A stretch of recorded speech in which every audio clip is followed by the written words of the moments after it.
Gareen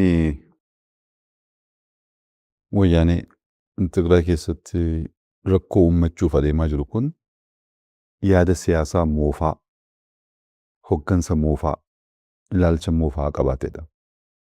Ilaalchuma kaleessaatiin, yaaduma kaleessaatiin, adeemsuma kaleessaatiin tooftaa tokko osoo hin jijjiirin fedhiif faayidaa uummata isaa miti, fedhiif faayidaa isaa akkuma kaleessaa amma bare sanatti tufsiisuu barbaada.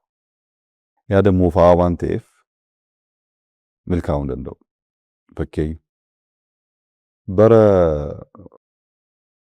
1980 keessa uummanni keenya akka har'aa osoo hin dammaqin, akka har'aa osoo dubbiin hubatin, akka har'aa osoo hin ijaaramin jarri gaggeessaa tokkoffaa ta'anii nuti immoo jala deemtuu taane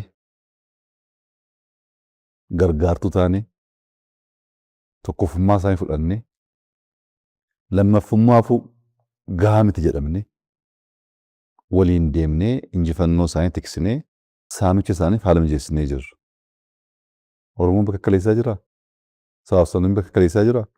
Sumaaliin Affaarri bakka kaleessaa jira. Hin ta'a kunam yaada moofaadha. Hoggansa moofaa yaada moofaa gaafa siin jedhu gareen kunii waggaa 50 dura bilisummaa Tigraayiif jedhee qabsaa'ee jira.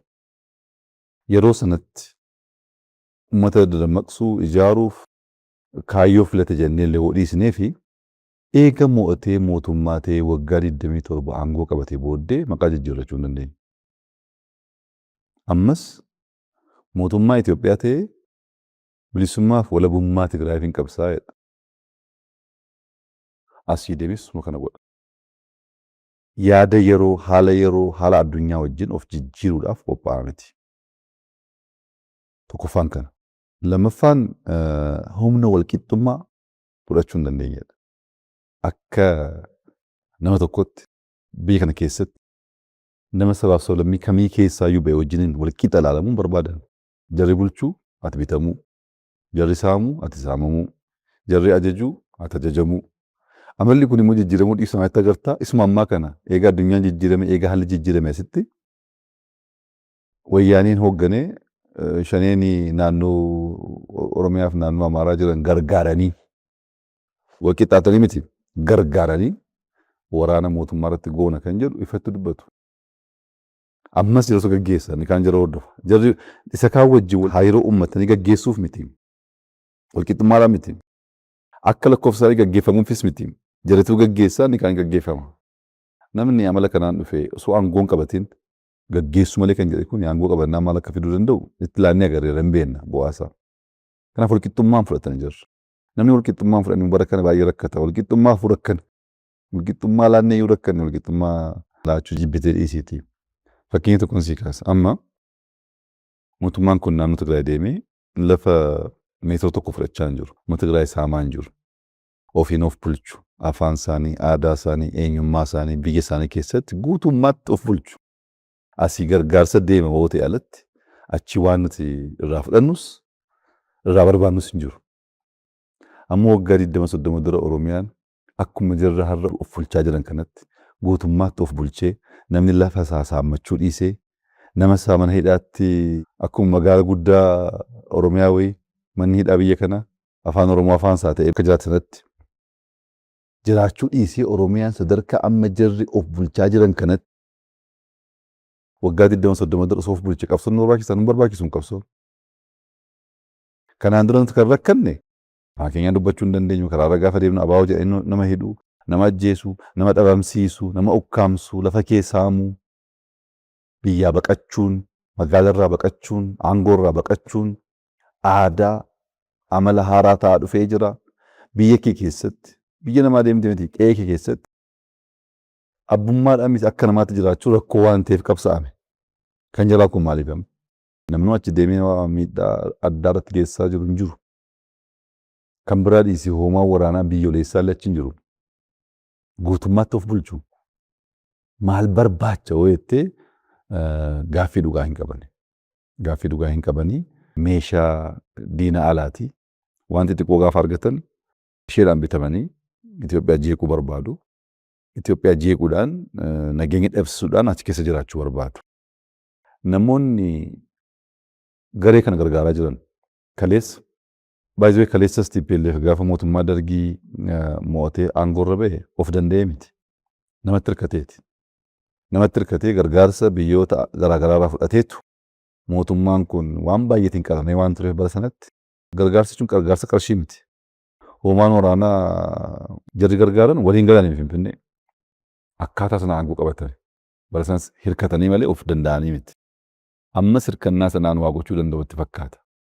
Eertiraan bara kanaaf Eertiraan bara sanaa tokko biyyoonni Eertiraa bara sana gargaaran amma jiru. Diinonni tarsiimoo Itoophiyaa bara sanatti jara gargaaraa turan gargaarsa amma jarri godhan humna Itoophiyaa wajji wal simaa qorannaa akkasii gochuu hin danda'an. Abbaan barbaade gargaaruu danda'a. Garuu fedhiif faayidaa keenya of tiksuuf mirga keenya eeggachuuf namni mirga keenya sarbuu danda'u humna qabu garuu hin jiru. Abbaan barbaade yoo si gargaare amma si gargaaru amma si gargaaruu danda'u murtaa'aadha. Maaliif humni isaa murtaa'aa waan ta'eef. Amaluma kaleessaatiin hirkatanii gargaarsa namoota biraatiin gargaaramanii jeequu barbaadu. Maaliif nageenyi jiraaf hin ta'u. Nageenyi jiraannaan gaaffitu ka'a. Fakkeenyaaf albuunni warqeen bara kana ekspoort goone doolaara biliyoona 5.6. Doolaara biliyoona 5.6. Bara wayyaaneen waggaa 27 Itoophiyaa bitti waggaa 27 guutuu albuunni ekspoort goone biliyoona 3.6. Waggaa 27 biliyoona 3.6. Waggaa tokkotti biliyoona 5.6. Maal jechuudha kun? Warqeen sun eessa deemaa ture jechuudha. Warqee haaraa arganne immoo isuma duriiti miti. Warqeen kun saamaa ture jechuudha. Galiin biyya kanaa gaafa jarri aangoorra turan waggaa 27 booddee biliyoona 200 akka biyyaatti kan galaa ture. Amma tiriliyoona 1.5. Galiin kuni eessatti kan manca'aa turedha. Qarshiin hin jiru akka hin jenneefi deemii karaa CMC deemii karaa maganaanyaa gamoon agartu kun hundi kan namoota dhuunfaati. Biyyatti fayyadamaan turre malee qarshiin sun hojii biyyaaf misooma biyyaaf oolaan turre malee namoonni ta'anii immoo saammatanii gamoo ijaarrachaa jiru. Deemi gamoo lakkaa'e gaafasii gala. Nageenyi dhufnaan gaaffii akkasiitu ka'a. Jarri kun misoomsuu hin beekanii. Misoomsuu karoorsuu hin beekanii. Propagaandaa sooshaalizimii beeku. Waan xiqqoo irratti ishee 20 dubbachuu beeku malee waan amma hojjetamaa jiru fakkeenyaaf magaalaa Finfinnee waan goone kana TPLF waggaa 50 walitti laatte hojjechuu hin danda'u. Taa'ee dubbachuu malee deemee biyyoo tuqee biyya jijjiiruu hin danda'u. Qonnan sadasii kaasee akka naannootti akka biyyaatti jijjiiramaa jiru kana. TPLF yaaduus gaggeessuus hoogganuus hin danda'u. Itti laannee agarreerra waggaa 27. Namoonni bu'aa qabsoo waggaa 8 kana bara wayyaanee wajjin dorgomsiisuu yaalu. Garuu waggaa 7-8 jalqabaa bara wayyaaneen mootummaa ta'e 83 amma 90 amma 91 misooma dhiisiiti wayyaaneen as shawaa as gindabarat bulchaan turre shiftaa bulchaa as gindabarat as shawaa kaabaa bulchaan turre beegii fi gidaamiin mootummaan tureera koomaa waraanaatti kan ta'aa ture. Waggaa 8 keessatti biyyayyuu hin beekan jira biyya bulchuu dhiisiiti. Waggaa 8 keessatti wanti hojjenne waggaa 27 waan caaluuf dorgomsiisaa jirta malee amala mootummaa haaraa jijjiirama booddee dhufeen wal ilaalte garuu walitti hin dhufu.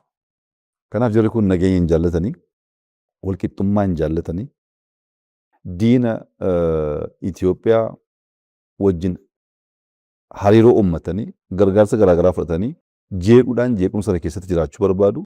Yaadni isaanii, hoggansi isaanii, ilaalchi isaanii moofaadha. Ilaalcha har'aa wajjin adeemuu hin danda'u. Kanaaf mo'uu hin danda'anii rakkoo uumuuf hin tattaafatu alatti injifannoo fiduu hin danda'ani. Haalli Itoophiyaa, haalli uummata keenyaa jijjiiramee jira. Haalumti uummata Tigraay jijjiiramee jira. Amantaa expectation uummanni Tigraay irratti qabus baay'ee jijjiiramee jira. Haala kana keessatti uummata Tigraay kaleessa guutummaan gargaaraa ture. Gargaarsa argatanii, deeggarsa garaagaraa argatanii, uummata kaan gowwoomsanii.